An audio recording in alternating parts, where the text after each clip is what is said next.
Hello everyone, welcome back to my channel. আশা করি সবাই ভালোই আছেন।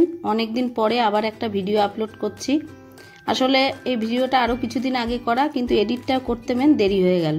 যাই হোক, সর্ষে ফুলের বাটা, এটা খুবই সুস্বাদু একটি খাবার। আসুন দেখে নিই। এগুলো ছাড়িয়ে আমি ভালো করে জলে ধুয়ে নিলাম। ফুলে কিন্তু অনেক পোকা থাকে, একটু দেখে নিতে হবে পোকাগুলো। ছোট ছোট সর্ষে ফুলের মধ্যেই কিন্তু পোকা থাকে, ওটা ভালোভাবে ধুয়ে জলটা ঝরিয়ে নিয়ে তারপরে আমি করব। গ্যাসে কড়া বসিয়ে দিয়েছি। কড়াটা একটু গরম হলে আস্তে আস্তে আঁচটাও বাড়াবো। এখন একটু আঁচটা কমিয়ে রেখেছি, মানে গ্যাসটা কমিয়ে দিয়েছি। কড়া গরম হয়ে গেছে। এবার আমি কড়ায় সর্ষের তেল দেবো। যেহেতু সর্ষে ফুল বাটা, এটা পুরোটাই সর্ষের তেলে হবে। সর্ষের তেল দিয়ে দেবো 2-3 টেবিল চামচ মতো। তারপরে এতে একে একে সামান্য কিছু মশলা দেবো, যেটা না দিলেই নয়। সেটা হচ্ছে গোটা সর্ষে আর কিছু রসুনের কোয়া, তার মানে 7-8টা ধরুন রসুনের কোয়া দিলে হবে। আর যে যেমন ঝাল খান সেই অনুযায়ী কয়েকটা কাঁচা লঙ্কা। শুকনো লঙ্কাও দিতে পারেন, কিন্তু আমি শুকনো লঙ্কাটা অ্যাভয়েড করেছি। তেল দেখুন গরম হয়ে গেছে, ধোয়া উঠছে। এইবার আস্তে আস্তে রসুন লঙ্কা এসবগুলো দিয়ে দেবো। আগেই বললাম 7-8টা মতো কোয়া দেবো রসুনের। তেলের মধ্যে রসুনটা দিয়ে দেবো, আর কাঁচা লঙ্কা 4-5টা চিড়েই দিয়েছি, আমি রসুনের সাথে দিয়ে দিয়েছি।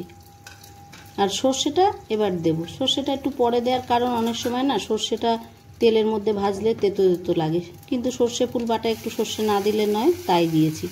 আর দেখেছেন আগেই ভিডিওতে প্রথম দেখিয়েছি 1 বাটি মতো আমি ফুল নিয়েছিলাম। এবার আমি একটু নুন দিয়ে দেবো পরিমাণ মতো, এবং তারপরে হলুদ দেবো, দিয়ে একটু নাড়াচাড়া করব আস্তে আস্তে।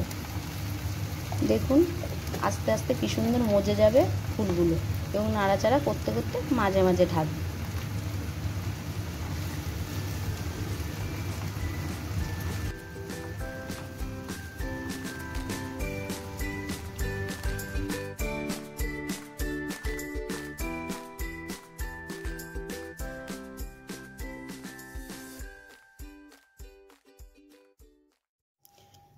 ঢাকনাটা এবার খুললাম। এই 3-4 মিনিট পরে। আর রান্নাটা কিন্তু একদম লো টু মিডিয়াম ফ্লেমে হবে। হাই ফ্লেম দিলে কিন্তু ফুলটা নষ্ট হয়ে যাবে। দেখুন মজে গেছে, আর কি সুন্দর জল বেরিয়েছে। আমাকে এই জলটা টানিয়ে ফেলতে হবে, আর কি নাড়াচাড়া করতে করতে জলটা টানাবো। দেখেন, আর এই রসুনের কোয়াগুলো একটু খুন্তি দিয়ে ভেঙে ভেঙে দিচ্ছি, যাতে আমার বাটতে সুবিধা হয়। আর আমি একটু এখানে চিনিও অ্যাড করব, সামান্যই দেব, চাইলে আপনারা নাও দিতে পারেন।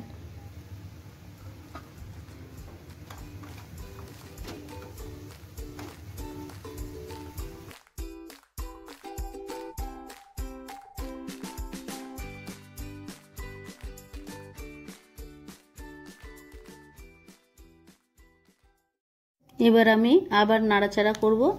চিনিটা তো দেয়াই হয়ে গেছে। এবার নাড়াচাড়া করে দেখুন, আগে যে জলটা আপনাদের দেখিয়েছিলাম ভিডিওতে, সেই জলটা পুরোটাই টেনে গেছে।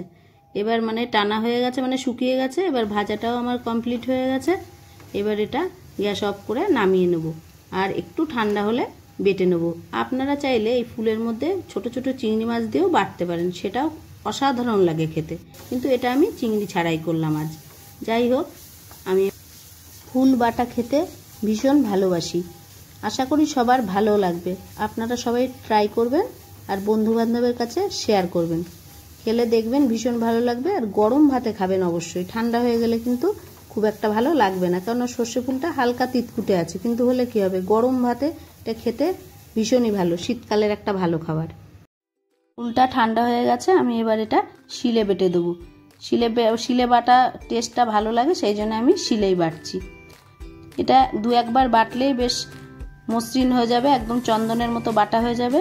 কাঁচা লঙ্কাগুলো ভালো করে যাতে মুখে না পড়ে, সেই জন্য ভালো করে বেটে নেব। দেখুন বাটাটা আস্তে আস্তে দেখবেন কত সুন্দর হয়ে যাবে। আর বাটাটা আমি একটু সর্ষের তেল, মানে কাঁচা সর্ষের তেল অ্যাড করব। সর্ষের তেলটা অ্যাড করে একটু মাখিয়ে বাটিতে রাখবো, তাহলে আরও টেস্ট হবে। আমার এই ভিডিওটা যদি ভালো লাগে, প্লিজ লাইক, শেয়ার এবং সাবস্ক্রাইব করবেন। আর পাশে থাকা বেল আইকনটি প্রেস করে দেবেন, তাহলে ভিডিও যখনই আমি আপলোড করব সবার আগে আপনাদের কাছেই পৌঁছে যাবে।